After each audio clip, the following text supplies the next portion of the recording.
믿으시겠습니까? 조선이라는 시대에 태어나 모두가 감탄할 만한 천재적인 재능을 가졌음에도 불구하고 오직 여성이라는 이유만으로 그 빛을 세상에 온전히 드러내지 못하고 한 맺힌 삶을 살다 간 인물이 있다는 사실을요. 어쩌면 그녀의 삶은 그 어떤 드라마보다도 비극적이고 숭고한 이야기로 가득 차 있을지도 모릅니다. 오늘은 바로 그 숨겨진 천재, 시대를 앞서간 예술혼을 지녔던 허난설원의 이야기를 함께 따라가 볼까 합니다. 그녀가 겪어야 했던 상상 이상의 고통과 그럼에도 불구하고 자신의 존재를 증명하려 했던 인간적인 투쟁은 분명 우리에게 깊은 공감과 함께 잊을 수 없는 질문들을 던져줄 것입니다.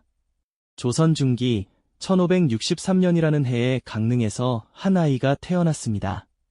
그녀의 이름은 초희, 훗날 허난설원으로 불리게 될 위대한 시인이었죠. 난설원은 그야말로 문학적 재능의 축복을 받은 가문에서 자랐습니다. 그녀의 아버지는 당대 유명한 문인이었던 허엽이었고 오빠인 허봉은 뛰어난 학자이자 문장가로 명성이 높았습니다. 그리고 무엇보다 그녀의 남동생은 바로 조선 최고의 개혁가이자 문인으로 손꼽히는 허균이었으니 이 집안의 분위기는 그야말로 학문과 예술의 향기로 가득했을 것이라 짐작할 수 있습니다. 어린 난설원은 이러한 환경 속에서 자연스레 시와 학문에 눈을 뜨게 됩니다. 그녀의 재능은 실로 놀라웠습니다. 7살이라는 어린 나이에 벌써 광안전배공루 상량문이라는 명문을 지어 주변 사람들을 경탄하게 했다고 전해지죠. 신선이 사는 궁궐을 묘사한 이 글은 그 깊이와 상상력으로 보아 단순한 신동의 솜씨라고는 믿기 어려울 정도였다고 합니다. 타고난 시적 감수성과 뛰어난 문학적 소양은 그녀를 또래의 아이들과는 확연히 다른 특별한 존재로 만들었습니다. 하지만 난설원이 살았던 조선은 여성에게는 지극히 엄격한 규율과 기대치를 부여하는 사회였습니다. 당시 여성들에게 요구된 미덕은 현모양처로서의 역할, 즉 집안을 돌보고 자녀를 양육하며 남편을 내조하는 것이 가장 중요하게 여겨졌습니다. 시를 짓고 학문을 논하는 일은 사대부 남성들의 전유물로 여겨졌고 여성이 그러한 재능을 드러내는 것은 때로 불경스럽거나 심지어 파격적인 일로 비치기도 했습니다. 세상의 이목으로부터 벗어나 조용히 내조에 힘쓰는 것이 여성의 가장 큰 미덕이라 여겨지던 시대에 난설원처럼 뛰어난 문학적 재능을 가진 여성은 자신의 빛을 숨겨야 하는 숙명을 안고 살아가야 했던 것이죠. 그녀의 천재성은 시대를 잘못 만난 비극이었습니다. 그녀의 마음속에서 솟아나는 시상들은 마치 끓어오르는 용암처럼 뜨거웠겠지만 세상은 그 용암이 터져나오는 것을 허락하지 않았습니다.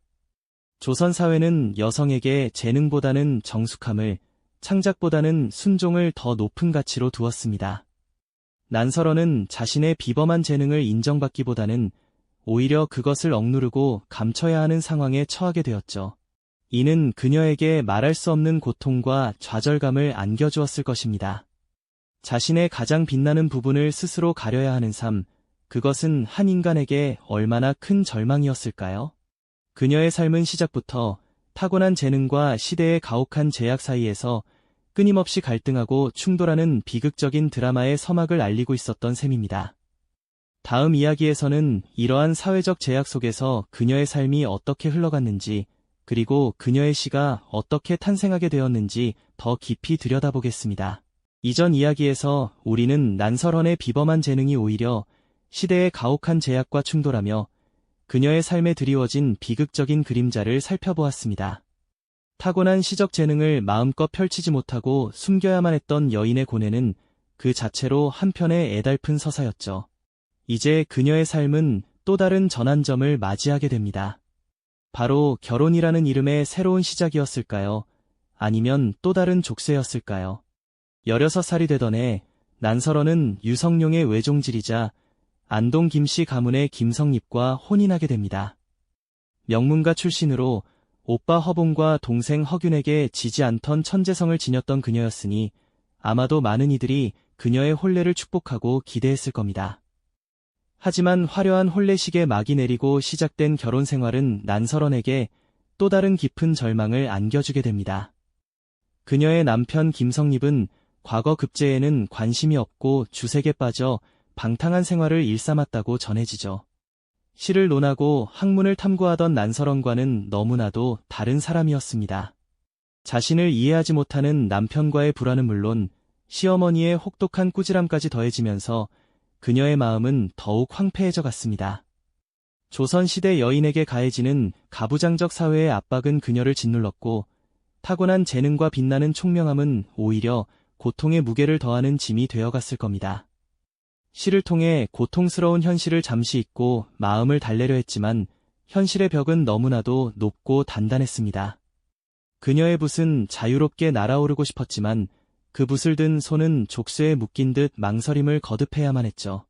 겉으로는 조용하고 정숙한 여인으로 살아가야 했지만 그녀의 내면에서는 끊임없이 시상이 샘솟았고 그 시상들은 답답한 현실에 대한 절규와도 같았을 겁니다. 하지만 난설원의 고난은 여기서 끝이 아니었습니다. 결혼 생활의 불행은 시작에 불과했죠. 결혼 후 연이어 찾아온 비극은 그녀의 삶을 나락으로 떨어뜨렸습니다. 사랑스러운 딸과 아들이 어린 나이에 세상을 떠나는 비통한 경험을 해야 했으니까요. 아이의 작고 앙증맞은 신발을 보며 텅 비어버린 요람을 끌어안고 난설원은 얼마나 많은 밤을 눈물로 지새웠을까요.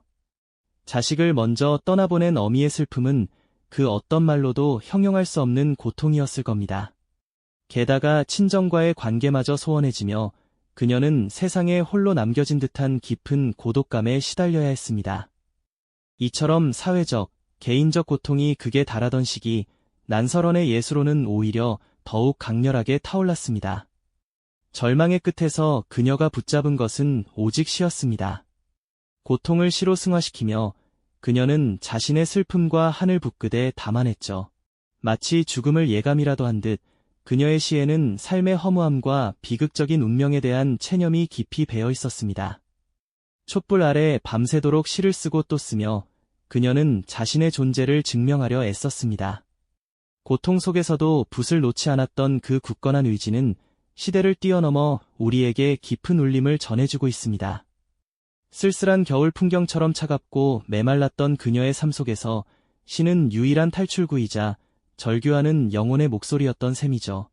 결국 난설원은 27살이라는 너무나도 젊은 나이에 세상을 떠나고 맙니다.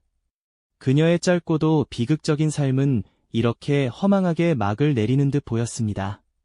죽음에 임박해서는 자신의 모든 시를 불태우라는 유언까지 남겼다고 하니 그녀가 얼마나 자신의 재능을 감추고 싶었는지 혹은 세상에 드러나는 것을 두려워했는지 짐작할 수 있습니다. 어쩌면 그 시들이 자신에게 가져다준 고통의 흔적을 모두 지우고 싶었던 것일지도 모르겠습니다. 하지만 다행히도 그녀의 동생 허균은 누이의 천재적인 시들을 참아 불태우지 못하고 몰래 보존하게 됩니다. 불길 속에서 살아남은 몇 편의 시는 그렇게 세상의 빛을 보게 될 운명을 안고 있었던 것이죠. 허균은 누이의 유고를 모아 책으로 엮었고 그 시들은 마침내 조선을 넘어 머나먼 명나라에까지 전해지게 됩니다. 그렇게 허균은 누이의 마지막 유언을 어기고 마치 잿더미 속에서 피어나는 불꽃처럼 그녀의 시들을 소중히 걸어모았습니다. 혹여라도 세상의 비난을 받을까 조심스러웠지만 누이의 비범한 재능을 이대로 묻어버릴 수는 없다는 강한 확신이 있었을 거예요. 그는 누이의 시들을 정성껏 엮어 한 권의 시집으로 만들었죠. 이 시집은 조선 땅에 머무르지 않고 놀랍게도 머나먼 명나라에까지 건너가게 됩니다.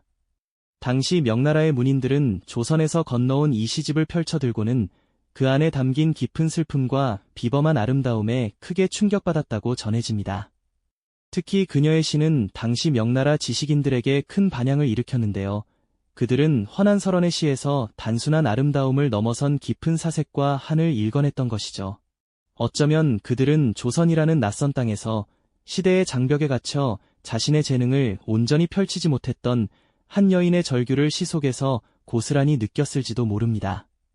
명나라 문인들은 그녀의 시를 극찬하며 조선에 이런 천재적인 시인이 있었다니 하고 놀라움을 금치 못했다고 합니다. 심지어 중국에서 그녀의 시집이 여러 차례 출판될 정도였으니 그 인기가 얼마나 대단했는지 짐작할 수 있습니다. 조선에서는 제대로 인정받지 못하고 숨죽여야 했던 그녀의 시가 아이러니컬하게도 바다 건너 타국에서 비로소 진정한 가치를 인정받게 된 것이죠. 27회의 짧은 생을 살다간 한 여인의 한 맺힌 목소리가 시대를 초월하여 불멸의 울림으로 재탄생한 순간이었습니다.